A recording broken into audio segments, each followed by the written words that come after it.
tout le monde, Parashat Tzav. La Parashat Tzav, elle commence comme ça. Dieu il dit à Moshe, ordonne à Aaron et à ses fils en disant, ceci est la règle de l'Holocauste. Le mot Tzav est traduit ici par ordonne. La plupart qu'Akadosh Baruch Hu, il disait quelque chose à Moshe en parlant des korbanot, des sacrifices, il disait à Moshe, dis à Aaron et à ses fils. Il disait jamais ordonne. Ce sacrifice ici, c'est le korban ola. Rabbi Shimon bar Yochai, il dit, ce verset est là pour nous stimuler le zèle dans une situation où il est question de perte financière.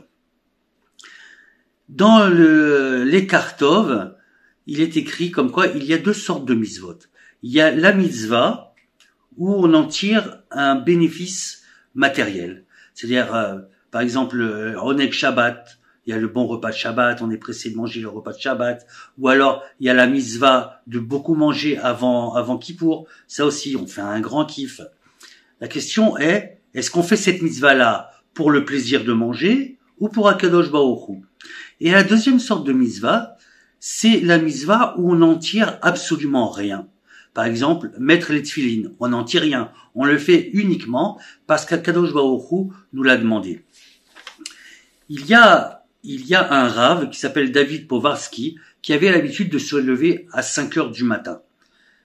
Pardon, à 3 heures du matin. Et un jour, par un froid glacial, juste avant de se lever, il y a le Yetzer Hara qui est venu le voir et il lui dit « Mais qu'est-ce que tu vas te lever maintenant? Il fait un froid, un burn comme c'est pas possible. Reste encore 5 minutes au lit. » Le rave, il a dit « Je me lève tout de suite. » Il a dit à ses élèves, voilà, si toutefois j'avais écouté le Yetzer Hara, c'est pas 5 minutes que je serais resté au lit. Ça aurait été 10 minutes, un quart d'heure, 20 minutes. Pour revenir au deuxième verset de la paracha, à la mitzvah des Kohen pour ce korban ola, le korban ola, c'était un sacrifice où tout devait être brûlé. La plupart des autres sacrifices, il restait quelque chose, on devait brûler quelque chose, les Kohen devaient brûler quelque chose, et l'autre partie, ils devaient le garder pour eux, pour le manger. Mais là, pas du tout. Là, tout devait être brûlé.